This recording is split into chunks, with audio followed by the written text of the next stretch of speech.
Broadcasting from the business capital of the world, this is the Podcast Business News Network. And welcome back, everybody. I love the stories with this guy. He is an established, noted architect in the New York City area, but he was also a tennis pro back in the day. And the stories that come out that we talk about, the people that he was involved with, like just an amazing career before his career, i.e., the architecture. We're going to talk about some of the tennis stuff now with Mr. John Riggio back on the program. Hi, John. How you doing? Good. Hi, Steve. How are you? Very well, very well. Can we look at the contract that you had? Now, we had talked about that in the past, and forever changing. There, the things that, as you were moving along, the money, the amount changed. Then it was different company was taking over the contract. Where did we leave off last time we talked about that? Yes, I had to remember more things about my contract. And what happened is the contract didn't end at $100 million. So from my phone calls with the Mitsubishi Sport Group in Japan, I was talking to them on the phone a number of times. So this originally started as a one-time phone call I made to them to see if I can try to get things going, and it turned into a whole series of phone calls. And but from my advice and telling them about how my contract can get sold, they were able to find one investor in France. It was Bernard Tapie, and the agreement to buy my contract fully did not go through. But what they were able to do, they were able to gain some additional partners.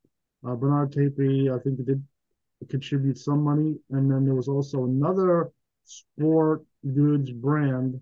It wasn't Adidas; it was another sport goods brand that was able to invest a lot of money. So the total new investment came to approximately $20 million. And when I was told by my sponsors in Mitsubishi that my new contract came to about $120 million. And from my discussion with them by getting a lawyer and how partners and shares can be added on and things like that, they were able to get my advertisements back online. And this was obviously a big profit for them. They were able to have my stand-in doing some more work. And I was told by Mitsubishi that they were able to start generating some money also off my contract because of this. They were really Wow. happy about it. And so they were able to make some good money on this, and some money was getting generated. So things were starting to improve. They also told me that the new sporting goods sponsor was really going to become more like a lead, like Pro, where they were going to have someone try to organize my matches, getting me back on the ATP tour, things like that. I think the only one thing was that at the time I was moving. Had changed where I lived a couple of times. My phone numbers had changed, so there was some problems with them really communicating with me. But that is where we have left off. And now it worked out pretty good because the Japan team, the Mitsubishi company, they were able to realize some Hmm. money, some sales with this. They had more partners, and I remember the officers being very happy about it, that they were able to really make some money off my contract, that they were figuring out how to get ahead with this whole thing. And so that was something that was good. Everything wasn't just going bad all the time, and it was things were starting to improve. Out of all the companies or those involved with your contract, John, who do you feel was the most solid, the most trustworthy, the most lucrative, like they were moving forward? Out of everybody, Mitsubishi, I know Ross Perot was connected, and others. What are your thoughts? Like Oh, which okay. Um, okay, we got interrupted slightly there.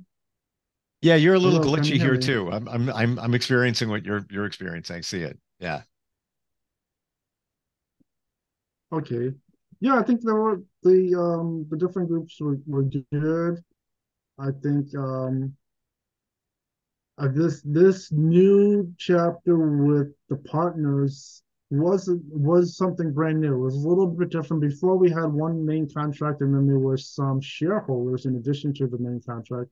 But this having full-fledged partners where they're sharing the contract was something new, and it grew the gross number of my contract, which is good. So it's a much larger contract, and Hmm. so that was something new about the how it worked.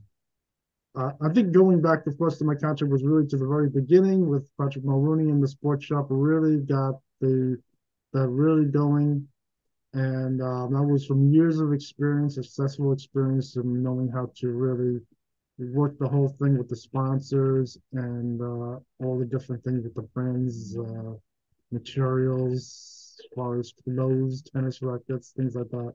So that set me on a good track to play the tennis. How did it wrap up for you when the end part of that contract? Where I'm trying to remember reference points. How did that end for you? Okay, well, the contract is still left open, and I think what happened was since my advertisements got going and everything, and my standing was there, um, the contract did continue to progress. I think the whole thing, of course, is based on me really getting and playing those matches, ATP matches, and this problem with the communication to me, and not really getting on the ATP tour was sort of a problem. So that's Hmm. where we were left open with the contract, and so it was just kept as an open contract, and there were some good things there happening at the end, and that's about it. Wow. I haven't really talked to that particular group of sponsors, but maybe there's some activity about it. I would really have to try to remember more specific things going on, and then see what the story is with that.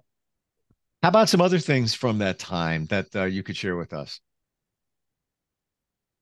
I think one interesting story that was happening was when I was playing and my contract was getting sold, particularly at the point of getting sold to the Perot company. Now, I was just remembering the numbers, and I remember the gross number from the Sutton East getting sold over to Perot as a lead investor was a gross $30 million. And I think at that time, there was one thing going on that, in fact, I already knew about was some things about there's some dangers in pro sports. I think years ago I told you about the story with some things happening with the Olympics, with those Olympic training sessions. Hmm. And then what happened is one person who's very visible on television came to check my welfare to see how I was. And that was Mr. James Carville. You know if you know him, see him on in politics. Say the name again. So he stopped by. James Carville. It sounds familiar. He's on Okay. politics. I think he's still on politics. You see him on television a lot, and so he had stopped by just to take a look, see how my welfare was, and I think yeah, everything was going good. I told him my situation, but I think one interesting thing is a lot of times you might read in the newspaper that like a professional sport player, he's at home, maybe like at a barbecue, and then all of a sudden shots ring out or something like that. And I think one interesting insight that I could add to that is like when a pro sport player's at home, I think the people around them, they might not really believe that he is a pro sport player. He's just an ordinary person. There's no way to really know who he is. Hmm. And then if something really crazy happens, they might not even understand what is going on. And that's because there might be some dangers associated with pro sports. That is one interesting thing. I think that is so. I think so. At least one more person came to take a visit over to me at that time just to see how everything is. This was a stable situation. But just to add to that, also it isn't really safe also like around the court side either. And I remember Hmm. one story that happened was they had given me the gift of the black Mercedes at Sutton East. And since I was too young to drive that particular car with the lease agreement they had.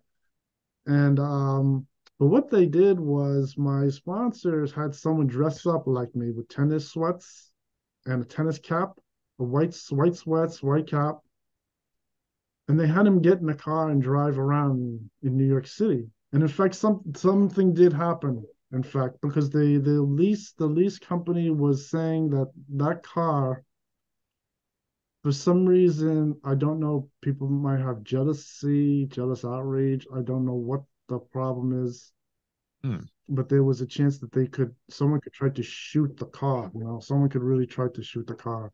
And from what I was heard, that the person that they had in there driving around, that someone did really shoot the car. It was So, really whoa. All was right. there I was want to make there sure. was some dangers like that.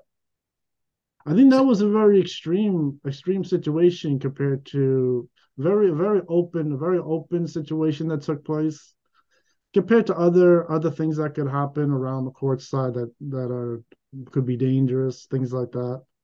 But I think that was the most extreme thing that was very obviously to happen. So And so that is you're saying that somebody was driving around in the black Mercedes and it was a potentially dangerous situation, and there could have been possibly somebody firing a shot at the person driving it. they did shoot the car. Someone out of the afternoon just shot the car on the driver's side. Wow. So that is really what happened to him. And yeah, so this whole thing that was really more like for publicity turned out that something dangerous did take place there. And I think there was always they didn't know there was a possibility from the car lease was just explaining something like that with that particular car that something could happen to them. So My that gosh. is of course they wouldn't want me in the car and something happening that would ruin my tennis game. I mean, that is Yeah, obviously the yeah. point Well, in playing tennis. So having a nice car, you had said that a long time ago that you weren't able to drive that car just because at the time maybe it was your age or insurance or just the way the deal was that it wasn't a it they gave you the car, but it's really for show. It wasn't so much where, hey, this is my own personal black Mercedes and I'm going to go driving around in it.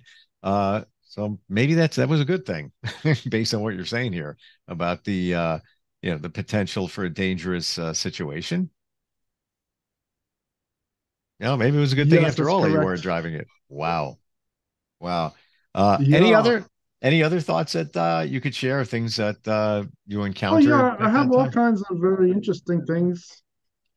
I think there is a number of things that I could explain. I think just going back to some more stars. I think one interesting thing is at the time when I was playing years ago, I also was able to play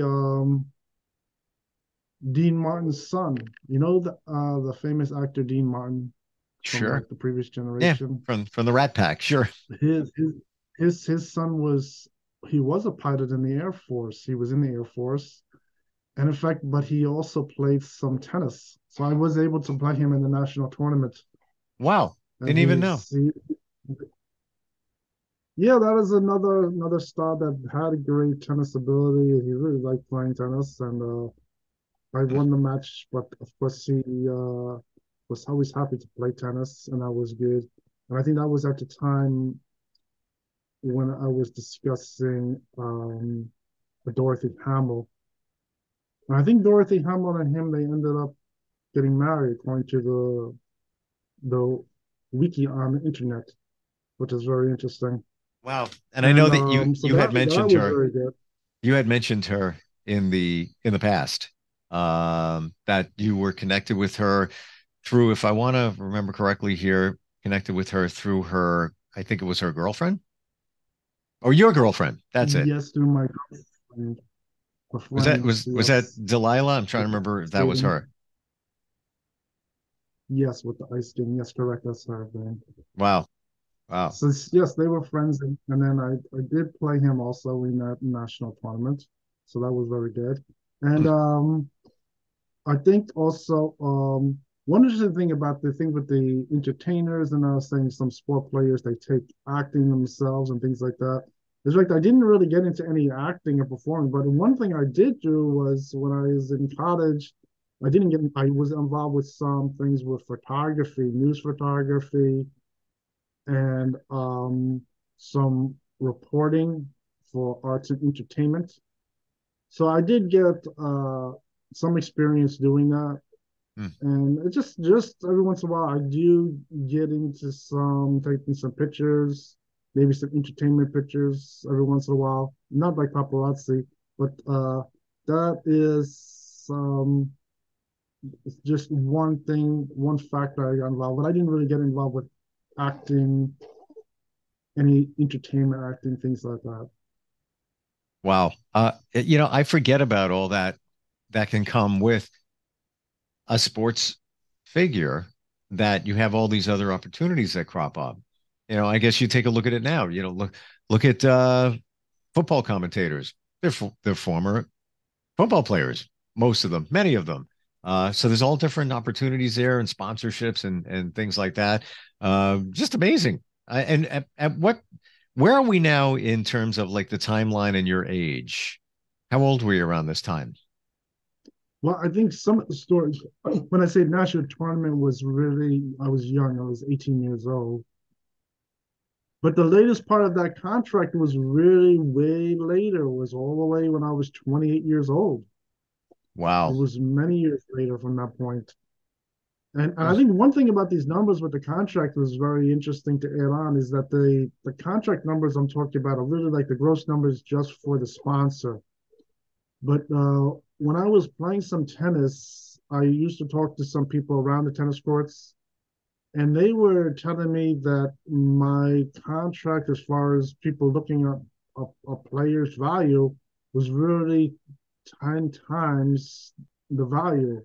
So if my contract, say at the time, was only 5 million, my contract value, they really were seeing it as more as $50 million contract. So it's really times 10.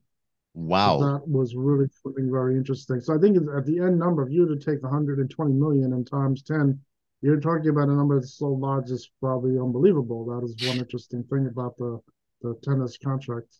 My gosh. Never realized that. Does that hold true in lots of sports, or is that mainly just in tennis where the value of the contract is so much more? I think it's probably in any sport. Wow. It's got to make you feel good. you know, Back then, what did you feel like if you think back to then? Um, Here you are, maybe in your low 20s, and you're hearing that, this contract is such a sizable number.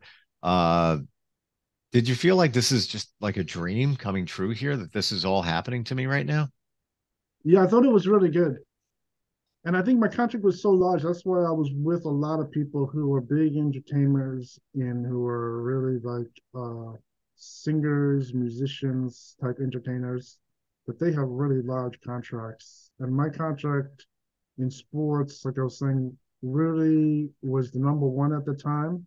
It was in the newspaper, and they had a few other large contracts in sports, but I think the few top contracts were really more comparable to people who are in entertainment who have like $100 million contracts or more, and that is where I was, and I was meeting the people coming to my tennis school. I think also one thing at the time is I did go to see other entertainers starting off too. I did return the favor to go to see them, and that was a good group to really start to get into, was to see some up and coming entertainers and see them progress. And I think Wow. some of the names I'm trying to remember some of them, but they are still in the newspaper. They're in the tabloids and everything. and that is really, really amazing. Wow. Um, do you remember getting like VIP treatment to events and things like that because of your tennis career? Yes, I did get a lot of VIP invitations. I think some invitations were really ordinary networking, and then when I went there, a lot of times I was with a lot of people who usually read in the news, not necessarily even in sports, like people even um, like in people who are in major computer companies that they have now, like Facebook and things like that. And I know a lot of those people who are in the technology industry also, along with some entertainers and things like that. And Wow. so I did know a lot of those people. I think one interesting thing about getting some invitations back then, like phone calls or in the mail, there was something in deciphering which ones were really legitimate and which ones might not be really good, which is something interesting as far as business is concerned. And Hmm. so I think the networking ones and were very good. And I used to get all kinds of different invitations, birthday party invitations, things like that. And so that was always interesting to decipher which ones were really It legitimate, just we just have like phone calls, a moment going left on here. television, things like that. I want to find out, John, in the time that we have here, um, did did you handle those? Did you have somebody else? I know you had a manager. I know your girlfriend was working on that with you. I think you had mentioned in the past before, but all of the stuff that's cropping up, there's a lot of stuff going on here all at once. And you got to keep, you got a tennis schedule, you got to play, you got things going on. How did you keep track of all that? Um, Yeah, it was difficult. I think I had to wake up early, go to bed late, and it was difficult. I think there is some difficulty in doing things like the ordinary profession. And then, of course, I get a phone call from Hillary Clinton on the phone, Britney Spears, and then I think it's separating the two different worlds was very interesting. And but I was able to do it. I didn't have any problem doing that. I was able to do it. I think a lot of these names and events were very secret. I did not tell anyone about them. I had to keep everything very secret. I did not want things to get ruined, telling anyone. And every once in a while in the sports, there's this thing like someone leaked something out. Right. And of course, I didn't ever leak anything out at that time. I think talking about it now, I don't think it makes a big deal. This is my tennis career. Those matches are over with by now, and things like that. And so it didn't. So that is what I did. So there was really a lot of those things were secret at that time. But that's what was happening. So it was just like every day events were taking place, and then I also had the whole thing with going away to play tennis. Like even when I was younger, I would have to just get on my bicycle and then go and play Saturday morning tennis. It was on television, and no one would really know what I was doing. I think a lot of people, it's difficult to believe That's what's going on because, in fact, around me there were some pro sport players that I knew like on the courts and things like that. And then if uh, anyone is around like an everyday barbecue or something like that, people usually put it out of their mind. They just sort of forget about it. Like the sport players are I usually can't. what you read in like the newspaper, which is completely normal. I act the Yeah. same way. I look at the newspaper. I might talk about someone as sports as far as a sport player, and then you might know the same person like on the tennis court. So that was always very interesting factor of playing and things like that. It's just amazing. I'm just gonna get on my bike and I'm gonna go play tennis and I'm going to a VIP party tonight. Good stuff. We're out of time. I want to tell everybody, if they want to learn more about everything that you do, even the architecture and the tennis, the website is johnriggio, RIGGIO.com, johnriggio.com. Just amazing stories. It blows my mind thinking back to what you were thinking going through that time. You can also find me on Facebook now as John Riggio, professional tennis player. Oh, didn't know. Okay, yeah, we'll definitely put in John Riggio. I have my own little site on there, and it gives a couple of links to where I have that list of all the different things that happened. All the little inside things like entertainment, you have to watch the video. I didn't put it in writing. So all the things about entertainers and different people I met, you really have to watch the videos. I have a list of videos on there too. I did not know, and I will be checking that out later. John, yes. Thank you so much for being here, and we'll catch up next time, okay? Welcome. It's good talking to you. Are you looking for even more of the podcasts and hosts that you love? The Podcast Business News Network is proud to announce that you now have even more ways to listen live. Check out the MyTuner Radio, online radio box, and Simple Radio apps on iOS and Android, or find us online. Search for Business News Network on mytuner-radio.com, or search Podcast Business News Network on streama.com and onlineradiobox.com/US. Take your podcast on the go and don't miss a minute of the action.